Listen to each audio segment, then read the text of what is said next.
तो मेरा नाम राशिद ज़हीर है और आप देख रहे हैं मेरा न्यूज़ चैनल जिसका नाम है न्यूज़ 9 टीवी। मुंबई की मीटिंग विपक्ष की ख़त्म हो चुकी है। अंदाज़ा किया जा रहा था संयोजक बनाया जाएगा, चेयरमैन बनाया जाएगा, वो नहीं बने। 5 कमेटियां बना दी गई हैं। एक कमेटी मुझे बहुत अच्छी लगी, मुझे लगा आपको बताना चाहिए। समन्वय कमेटी तो बनाई जा रही है कि आपस के झगड़े होंगे तो जाहिर सी बात है उसे सुलझाने के लिए लोग चाहिए, तो उसके अंदर एक कमेटी बना दी गई है। 3 कमेटी 4 कमेटी जो और हैं उसमें से एक कमेटी तो है इलेक्शन कैंपेन कमेटी, उसको भी अलग रख दीजिए।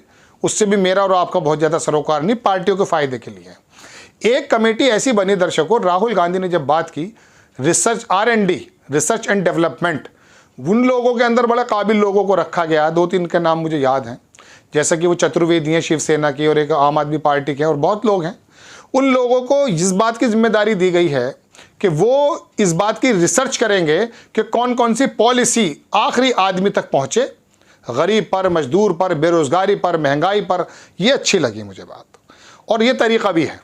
मुझे अब ऐसा लगने लगा कि राजनीतिक अखाड़ा ना हो करके कुछ काम की बातें भी हुई हैं। हालांकि जो हमारा दूसरा मीडिया है वो इसके बारे में क्या कह रहा है उसे छोड़ दीजिए। लालू यादव का ये बयान में मजाक भी हो जाती है, जाहिर सी बात है कुछ, लेकिन असल चीज़ जो कह रहे थे कैंडिडेट कौन है, ये चीज़ें बात के लिए रख दी गई हैं। हो जाएगा। एक अहम चीज़ है सीट शेयरिंग, उसके बारे में तमाम दल, केजरीवाल जैसा व्यक्ति भी कुर्बानी देने की बात करता हुआ दिखाई दिया। राहुल गांधी, अखिलेश यादव, ममता बनर्जी, इन लोगों में सीट शेयरिंग के अंदर बड़ा दिल दिखाते हुए दिखाया गया। अब ये तय हो गया दर्शकों कि गठबंधन इन समितियों के एतबार से आपस में बिल्कुल कंबाइंड हो चुका है। अब से पहले तो ये उम्मीद की जा सकती थी कि कोई भी इधर से उधर भागेगा, संभव है आगे भी हो जाए, लेकिन फिर ये समितियों के अंदर तमाम दलों के जो बुद्धिजीवी वर्ग हैं उन लोगों को रखा गया है और वो आपस में इंटरकनेक्टेड हो गए हैं।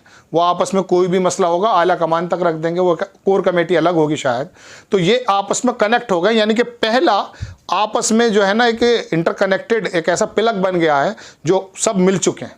सब इस बात पर बजीद है कि देश के लोकतंत्र को बचाना है। और इसके बारे में जो मैं आपको बताऊं, सीट शेयरिंग, इसके बारे में जो बात चल रही है उसके अंदर बड़े अच्छे अच्छे प्रपोजल्स आए हैं। एक के सामने एक लड़ाने की बात है तो शरद पवार का कुछ और है, लालू का कुछ और है, नीतीश का कुछ और है, लेकिन वो तीनों ही, कोई कहता है कि इसके अंदर एक बड़ा अच्छा फैसला ये हुआ कि सीट शेयरिंग में जो सूबे वाइज नेता हैं पार्टी के वो आपस में मंथन करके बताएंगे। ऐसा नहीं कि राहुल गांधी की तरफ से ऑर्डर हो गया कि साहब मैं लड़ रहा हूँ वहाँ पर, ये हमारे आज बीतने, नहीं। जो उत्तर प्रदेश के कांग्रेस के लोग हैं, अखिलेश यादव के लोग हैं, वो आपस में जुड़ेंगे, बैठेंगे और वो बात करेंगे एक एक सीट पर कि भाई यहाँ ये समीकरण है। इस वजह से लग ऐसा रहा है कि ऑर्गेनाइज्ड रूप में ये लोग काम कर रहे हैं, पढ़े लिखे लोग काम कर रहे हैं, ऐसा लग रहा है। R&D देख के तो मुझे ऐसे लगा, वरना अब से पहले जो गठबंधन बना करते थे उनके हालात आपको मालूम है, वो सत्ता के मुफाद के लिए बनते थे। यहाँ लोकतंत्र को बचाने के बारे में सब लोग कुर्बानी देने के लिए तैयार हैं। अच्छे लगा, पार्टी से बड़ा हलकंप है। हालांकि वहीं महाराष्ट्र के अंदर जो लोकल पार्टी है, मतलब लोकल इन द सेंस कि जो अजीत पवार की पार्टी है, शिंदे साहब मुख्यमंत्री, उन्होंने भी फौरन पार्टी बुला ली। हालांकि मोदी जी जब कोई बात कर देंगे उनकी पार्टी का या उनके मंथन का क्या विचार बनता है, वो तो वहाँ से जो भी हो जाएगा तय। तो लेकिन बहरहाल वो ध्यान भटकाना चाहते थे, या अपना अपना परेशानी है। चूँकि अजीत पवार को 5-7% और वो तो सिर्फ ठाणे के नेता हैं, शिंदे साहब 4-5%, ज़्यादा वोट नहीं काट पा रहे हैं ये लोग। शरद पवार अब भी ज़्यादा वोट काट रहे हैं। शरद पवार ने भी आखिरी बात कही, बड़ी अच्छी मजबूत बात कही है, लगा कि भाई मैं जो हूँ बिल्कुल पूरी तरह, मतलब इसी तरह की बात है कि वो उन्होंने समापन किया और बताया कि बस हटाना है और जुड़े हुए हैं लोग। जो उनके बारे में अटकलें लग रही थी वो भी अलग हैं। तो दर्शकों, बड़ी मीटिंग का हंगामा रहा। ऐसे समय में एक नया शगुफा मैं इसलिए कह रहा हूँ कि वो कानूनी तो हो सकता है, लेकिन फिर भी बता दिया 1 नेशन 1 इलेक्शन। समय कम है, सत्र बुलाया गया है, संभव है वो बात रखी जाए उसके अंदर। तो ये इस तरह से ध्यान भटकाने की बात है। दूसरा सबसे बड़ा ध्यान भटकाना बताते लोग ये हैं, वो जो अडानी पर हमला हुआ OCCRP, मेरी रिपोर्ट है, देखिएगा जाकर। उसके अंदर जो खुलासे कर रहे हैं वो वेदांता ग्रुप को लपेट लिया उसने।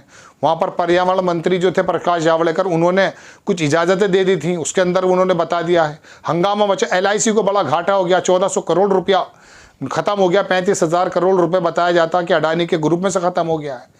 तो अब ये सरकार की एक, वो वेदांता ग्रुप के मालिक की बात मुझे याद आ जाती है, अनिल अग्रवाल। 1970 में बिहार से चले, एक हाथ में टिफ़िन था, एक हाथ में बिस्तरबंद, ऐसे लिखा है उनके ट्विटर पर। वहाँ आए, आकर के कबाड़ा वबाड़ा का काम किया, धीरे धीरे धीरे धीरे धीरे आज हिंदुस्तान ने दुनिया के नंबरों में उनका खनन का काम है।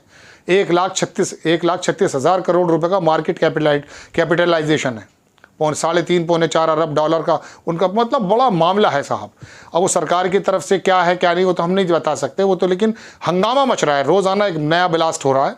और वो भी याद आया अजीत पवार को जो बता रहे थे प्रधानमंत्री जी, मुझे अलग से एपिसोड बनाना चाहिए वैसे तो, कि उसको पकड़ना है, मतलब जितने भी भ्रष्टाचारी हैं उन पर ईडी ने उसे क्लीन चिट दे दिया अजीत पवार को।